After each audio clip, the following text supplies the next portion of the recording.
Olá, amigos e amigas do Estadão. Espero que vocês estejam bem. Eu sou Felipe Frazão, falo direto de Brasília. Vamos fazer a nossa conexão com Paris. Olá, João Caminoto, como vai?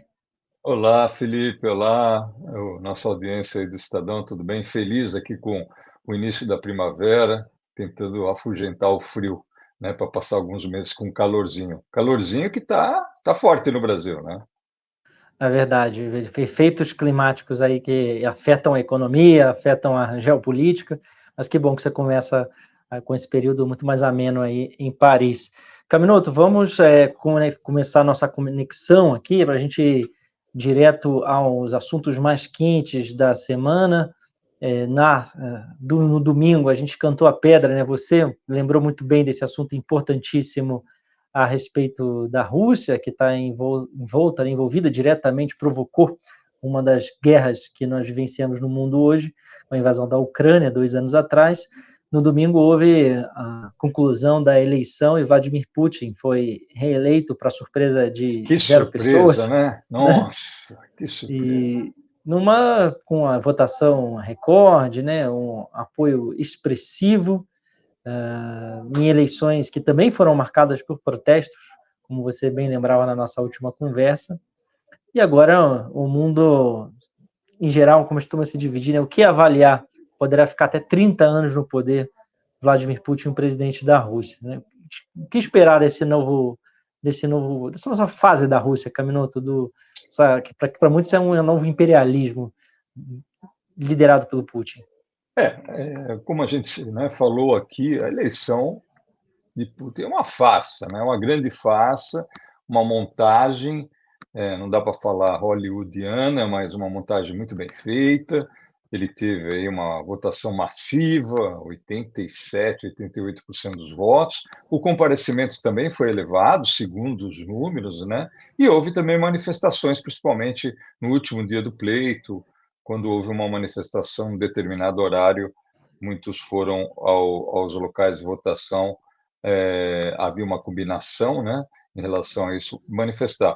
E, assim, o mais longevo presidente da Rússia, né, o mais longevo certamente também desde Stalin, né, e tem uma relação, né, assim, E até vai ultrapassar, né? Eu vi os vai, cálculos de que ele já vai ultrapassar o vai Stalin, né? ultrapassar tranquilamente, né, a menos que ocorra e assim, e é interessante você fazer essa relação com o Stalin, porque o Putin, na verdade, ele trabalha com esse saudosismo, né, com o império soviético perdido, tentando resgatar isso com com o seu poder na região, com uma Rússia expandida, e isso é o que ele vem trabalhando, né, tanto na invasão da Ucrânia, como em outras ambições geopolíticas da Rússia, ele vem trabalhando. E para o mundo, obviamente, é preocupante um Putin empoderado, um Putin que agora, né, se diz legitimizado, mas não é legitimizado frente ao mundo, mas para ele é, né, e para muitos russos também. Um Putin que vive um momento de positivo na ofensiva, na guerra contra a Ucrânia, vem obtendo alguns pequenos avanços, embora nas últimas semanas a Ucrânia tenha dado sinais de uma maior resistência, mas já anunciou, após a eleição, a criação de novos exércitos, novos tropas, né, o recrutamento de novas tropas, anunciou também a possibilidade de criar uma zona, né, de um buffer zone, né, que a gente fala, que é uma zona de proteção entre a Ucrânia, o território invadido da Ucrânia e a Ucrânia, para tentar evitar os ataques que vêm ocorrendo com drones e outras que a Ucrânia vem realizando com mais intensidade nas últimas semanas, e é uma preocupação para o mundo, né? A Rússia tem um enorme arsenal nuclear, tem uma posição muito agressiva, muita gente acha que o Putin não vai parar por aí, e o mundo vai ter que conviver nesses próximos anos e, quiçá, muito mais anos, né? Vamos supor que daqui a 6 anos o Putin realize uma nova eleição, enfim. E é um tempo de tensão não é uma guerra fria, como nós conhecemos na história, mas é uma tensão constante na Europa. Então, nós temos aí um fator preocupante, e, assim, nós tivemos a reação no mundo, né, condenação bem clara de países, obviamente, Estados Unidos, países da OTAN, mas o Brasil parece que, né, teve um posicionamento assim mais, vamos dizer, diplomático, né, Felipe? Brando, né? Sendo brando, quase Não vai elogioso, enfrentar. Não vai enfrentar. parabenizando, né? É. Não vai enfrentar. O Lula mandou uma carta para o Putin, que a gente sabe, a íntegra ainda não temos o conteúdo total, hoje, quando a gente está fazendo essa gravação aqui da nossa conversa, mas se sabe que Lula respondeu da mesma forma que o Putin o felicitou pela sua eleição aqui no Brasil em 2022. Naquele momento também o Putin mandou uma carta, escreveu uma carta para o Lula, agora o Lula responde uma carta pessoal, né, diplomática, mas com termos diplomáticos, evidentemente, mas de viés pessoal. É uma carta do presidente do Brasil para o presidente reeleito da Rússia. O Itamaraty mesmo, em si, não publicou nota pública falando sobre a eleição, que também é um costume. Até agora também não veio. O que veio foi do PT, o Partido dos Trabalhadores, que inclusive tem conexão com o partido, a Rússia Unida, o partido do Putin, publicou uma nota também assinada pelo Romênio Pereira, que é secretário de Relações Internacionais do PT, parabenizando, reconhecendo o processo eleitoral, também sem fazer muitos detalhes, mas é um vínculo antigo ali. Inclusive já teve delegações enviadas do PT para Moscou recentemente, antes dessa eleição, também foram convidados para ir novamente agora. E que foi essa a reação. Também notei palavras do chanceler brasileiro ainda no calor ali da eleição, do resultado do dia seguinte, dizendo que até aquele momento tinha tudo transcorrido num ambiente de aparente tranquilidade interna na Rússia. Claro, Embora né? a gente saiba que tranquilidade, com a porque oposição a sufocada, oposição né? ou foi morta, ou foi presa, ou foi afastada, né? E é lamentável, porque, na verdade, o silêncio, esse tom brando, né? Na verdade, é uma omissão diante de um regime autoritário, um regime invasor, e isso, como a gente vem repetindo aqui semanalmente, tem custado muito alto para a imagem do governo brasileiro no exterior, né? Certamente, o presidente francês que vai estar aí no Brasil ainda, né, nos próximos dias, o Macron vai levantar isso com o presidente Lula. Vão ter 3 dias para conversar Vão sobre ter isso. 3 dias para conversar.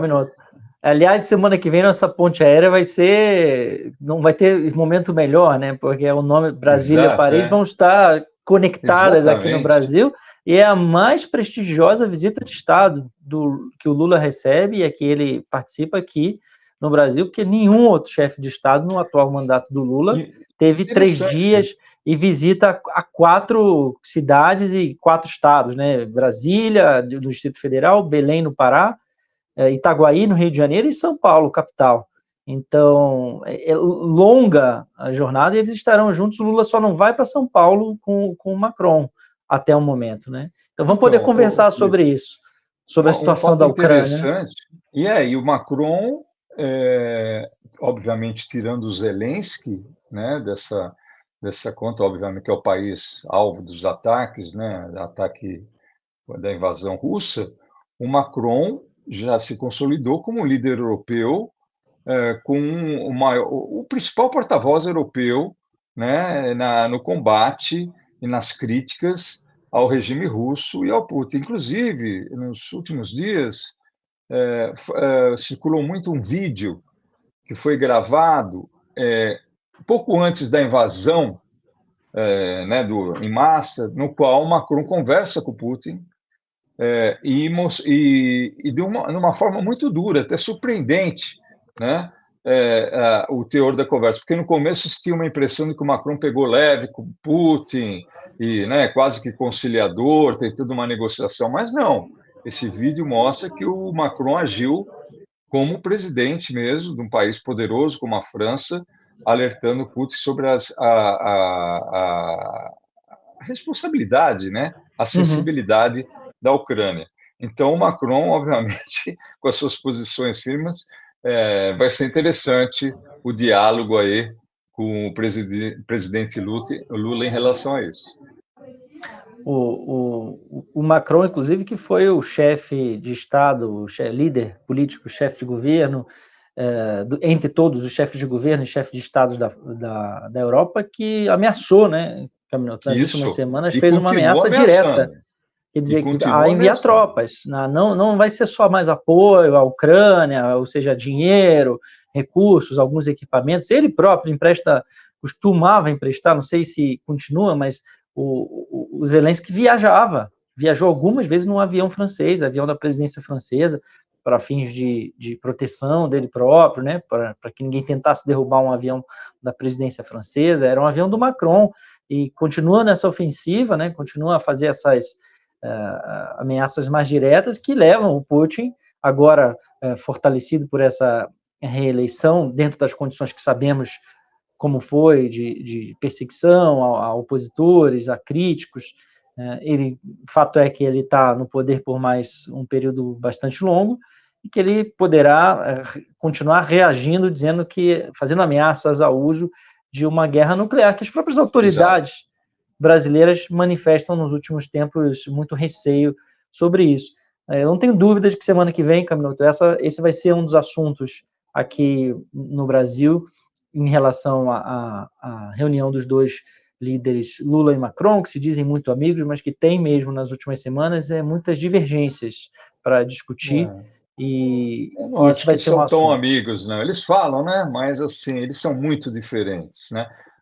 Acho que, obviamente, há um respeito mútuo, né, pela trajetória, mas, assim, você pegando o perfil dos dois e o posicionamento em questões internacionais, inclusive Venezuela, que pode também ser Guiana, que também pode ser conversada, né, acho que vai ficar bem claro, vai ser vamos dizer assim, conversas intensas. Agora, um ponto interessante, só, Felipe, ainda em relação ao Macron, e se consolida aqui na Europa a percepção de que o Putin não pode ganhar essa guerra. Não é uma questão de ser, porque se ele ganhar, ou se ele anexar as regiões que ele invadiu, ele não vai parar por aí, né? Por uma questão até do que a gente falou no começo da nossa conversa, dessa visão, né, do resgate do Império Soviético. É verdade. Né? Então, é uma situação clara. E o Brasil, se colocando de uma maneira dócil em relação a Moscou, perde muito ponto no cenário internacional. Como se colocava o governo passado também, aliás, esse foi um dos pontos que não houve mudança na política externa brasileira, quando se trocou o governo Bolsonaro para Lula, aliás, porque Bolsonaro visitou o Putin e disse que ele parecia ser uma pessoa que queria a paz. Na semana seguinte, ele estava invadindo a Ucrânia com as suas tropas. Enfim, mas, de fato, eu tenho ouvido muita preocupação. O chanceler francês, quando veio aqui em fevereiro ao G20, Camilo falou sobre isso. Outros chanceleres, ministros de países da Europa, tenho ouvido que semana passada conversei com embaixadores aqui em Brasília, todos dizendo que é uma questão existencial, que não pode haver uma vitória, porque isso permitiria, né, daria a sensação de que ficaria livre a anexação de territórios, a invasão de países livres, com fronteiras reconhecidas, países que tinham autonomia, que tinham a sua independência, e é uma ameaça clara, e por isso esses países os que mais próximos, né, da Rússia, estão aderindo à OTAN. Na semana passada a gente viu a Suécia formalmente celebrando a sua adesão à OTAN, é um dos países vizinhos ali, e eu queria até te ouvir, Camilo, sobre algo que está nos bastidores da diplomacia, que é o seguinte: essa Rússia fortalecida muda o jogo político também, o geopolítico.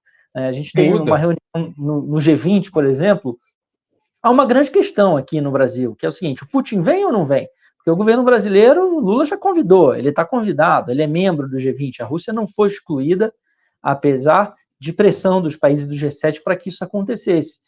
Não foi. Ano passado ele acabou não indo, tinha ainda muita pressão, ele acha arriscado, ele está encastelado no Kremlin, lá em Moscou, então não foi nem a Índia, que é um país que não oferecia muitos riscos. Aliás, ali com a China, a Índia, são dois países que dão muito suporte, até economicamente, sobretudo, à Rússia, mas a Rússia fortalecida desse jeito, com o Putin sufocando a oposição, reeleito para mais um mandato, quer dizer, as condições, e economicamente, sem conseguir sofrer consequências mais drásticas pela essa série de sanções que parte do mundo, sobretudo o Ocidente, países do G7 da Europa e os Estados Unidos, impõem contra Moscou, quer dizer, se isso não surtiu tanto efeito, ele agora negocia de uma forma diferente, né? Inclusive aqui no Brasil, se vier ou não a reunião do G20, né? Eu acho que a questão do G20, é interessante você colocar isso, tem a questão do mandado de prisão, né? Contra Exato. ele, né? Que isso, o Lula no começo falou que não seria preso, mas depois recuou, né? Alguns meses Verdade. atrás, porque é uma questão judicial, isso pode ser um fator importante. Agora, reforça, obviamente, a posição dele, né? Bastante. A relação, uma coisa que tem que se prestar muita atenção é a relação da Rússia com a China, que tem uma rivalidade, tem uma dubiedade, né? De Sim. apoios estratégicos, mas também outros que não são tão estratégicos, e aí há também diferenças. Mas uma coisa que precisa ficar clara, assim, a gente ouve cada vez mais dessa teoria que o Brasil adere, né, do atual governo brasileiro, do Sul global, né? E não tem nada de Sul, né? A Rússia, o que você tem a maioria são países autocratas, né? Autocráticos, autoritários, e no qual, inclusive o Partido dos Trabalhadores, elogiando a eleição do Putin, endossa. Né? Você está tendo aí um alinhamento de nações em desenvolvimento, ou desenvolvidas, ou emergentes, comprometidas com a democracia. Você tem aí um grupo de países oportunistas, alguns até com intenções sinceras, alinhados, mas na órbita ali da Rússia e da China, principalmente da China, mas da Rússia também. Então, essa história de a política internacional do país, a busca do Sul-Sul, ela tem alicerces podres. Né? Eu acho que uma hora o governo brasileiro vai ter que rever isso de uma maneira. Se quer fazer uma política externa eficiente, competente, tem que rever um pouco esses valores ideológicos que estão regendo essa política nesses primeiros 15 meses de governo Lula. 15 meses.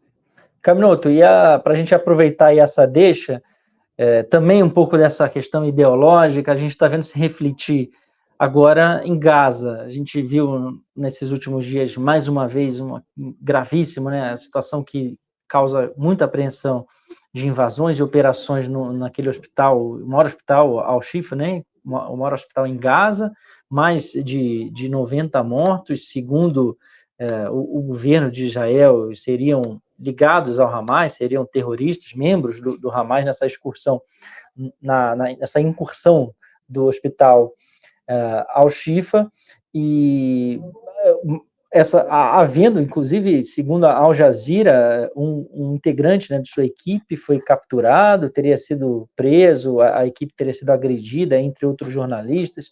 Há muita atenção sobre isso, não é a primeira vez que os jornalistas estão dentro desse hospital para retratar a ação de Israel dentro do hospital, que causa bastante perplexidade internacional.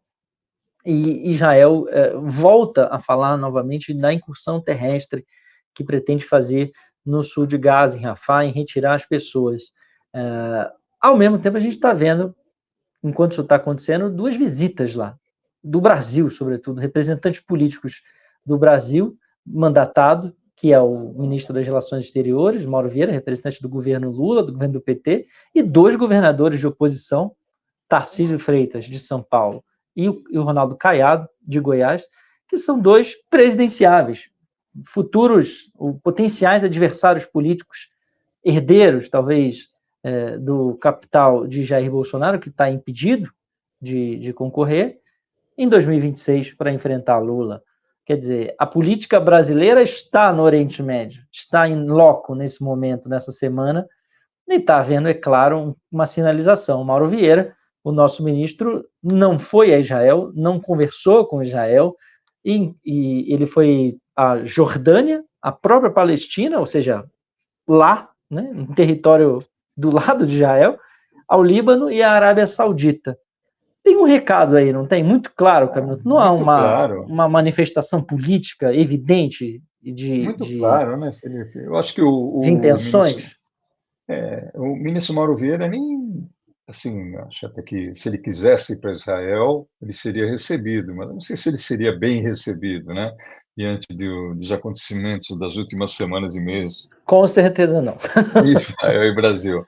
E essa viagem dele ali para o Líbano e tudo, tem, obviamente, uma mensagem quase de um apoio, né, de solidariedade a esses países ali, que estão no entorno de Israel.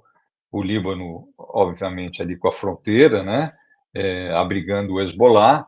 Nos últimos tempos houve uma melhora aí no conflito de tropas israelenses, né, e os ataques do Hezbollah, mas de alta sensibilidade. E a visita do governador de São Paulo, né, e do Caiado, obviamente é um jogo político, faz parte do jogo político. O presidente Lula teve um enorme desgaste com suas declarações sobre Israel, né, principalmente sobre a questão das mortes, né, fazendo uma comparação com o regime nazista, e isso teve um impacto, as próprias pesquisas mostram isso, né, as pesquisas recentemente realizadas, e, obviamente, Tarcísio, principal líder da oposição hoje, né, o governador de São Paulo, é, não sei se podemos dizer que o Jair Bolsonaro ainda é um líder da oposição, né, os fatos dirão, mas o Tarcísio é, sim, né, de fato, governador de São Paulo, um potencial candidato nas próximas eleições, e o Caiado também, né, com uma forte aprovação popular no estado dele, e foram lá tirar uma casquinha política, mostrar o contraste, se encontraram lá com o Bibi, né, Netanyahu, Sim, tiraram Netanyahu. fotos. Com O Isaac Tarcísio, Herzog, o presidente de exato, Israel, com um pouco diplomatas, mais enfim. diplomático, né? O Tarcísio foi mais diplomático e o Caiado foi um pouco mais caiado, né? Falou no sentido de falou do presidente Lula, né? De toda a Ele questão pediu do desculpas, né? é, Nem caberia a ele, né, Camilo, mas dizer o isso. Quer jogo dizer, público não caberia, ele, mas tecnicamente ele não representa o povo brasileiro lá, mas ele certamente representa uma parcela do pensamento político da sociedade brasileira. exato. Foi um, um ato político, uma viagem política, né, para você tirar foto, aparecer o vídeo, como a gente viu, né, e isso, obviamente, tem uma repercussão junto aos apoiadores, né, os simpatizantes, como também na opinião pública em geral. E essa questão de Israel, o posicionamento do Brasil, as palavras de Lula, que Lula proferiu, é uma ferida aberta Com no certeza. posicionamento brasileiro no exterior, né? Porque não houve um pedido de desculpas, não houve um pedido de retratação, de esclarecimento por parte do governo, e isso continua e tira do Brasil qualquer condição legítima de tentar ser um mediador ou ter uma relevância na solução do conflito, né? Porque hoje você tem duas frentes, né, Felipe? Você tem a frente urgente, tentar um cessar-fogo, né, para abrir um canal humanitário. A situação é dramática na Palestina, na faixa de Gaza, né, a fome atingindo A ONU níveis está reconhecendo, né, dramáticos. que a Exato. fome, né, já chegou a uma situação em que deve ser avaliado se Israel está cometendo um crime de guerra ao bloquear a ajuda humanitária, que o próprio Mauro Vieira denunciou semana passada no Senado brasileiro, Sim. dizendo que para ele sim era uma violação do direito humanitário, enfim, dando mais uma estocada aí só para trazer essa lembrança. E eu acho que essa contestação, o próprio Estados Unidos está aumentando muita pressão sobre o governo israelense, né? O Biden conversou nos últimos dias aí com o Netanyahu, e há uma outra frente, né? Além da frente imediata do cessar-fogo, há uma frente de negociação já. O que vai acontecer depois? Né? Os Estados Unidos está muito envolvido nessa negociação, no sentido a criação, né, a defesa da criação de dois estados, como é que vai se fazer a reconstrução da faixa de Gaza, né? E o Brasil nisso, diante desse posicionamento, ele não vai conseguir ser um protagonista nessa discussão, infelizmente. O Mauro Vieira reiterou lá, gente, as mesmas posições que a gente já conhece, né, a favor da integração, da criação do Estado palestino, que talvez seja essa a grande questão, né, Canuto? Se Israel vai aceitar ou não a existência de um Estado palestino após o fim da guerra, se haverá ou não a Constituição, se tomará poder e poderá governar de fato, né, exercer autoridade de fato sobre o seu território, que hoje não acontece. E gostaria de lembrar aqui que muita gente, quando a gente falou sobre esse caso, sobre essa visita dos governadores de oposição, que o Bolsonaro também tentaria ir, que outros foram convidados, que isso não era uma ação diplomática do governo de Israel, que era só a sociedade civil israelense que tinha convidado e tudo mais, dentro da sua perspectiva de um país democrático. Está evidente que né? O governo brasileiro, já todo mundo sabia, a gente percebia, tanto é assim que ele se encontrou com Isaac Herzog, com o presidente de Israel, com membros da sociedade civil, entrou num escritório das Forças de Defesa de Israel e foi, sobretudo, conversar, tirar uma fotografia, fazer o beijamão ao Benjamin Netanyahu, que nesse momento carece muito de apoio internacional. Não tem, não sei se politicamente cada vez menos. Era o melhor. É um grande momento para se fazer isso. Ele é cobrado externamente e também internamente. É uma figura sobre o futuro, de cujo futuro político há mais interrogações, né, Caminoto, do que certezas sobre qual será o futuro político de Netanyahu. Muita gente acha que seu governo acaba. Inclusive, tivemos manifestações recentes dos políticos americanos mais relevantes na comunidade judaica pedindo a formação de um novo governo em Israel, que na prática quer dizer que cobrando a renúncia do Netanyahu.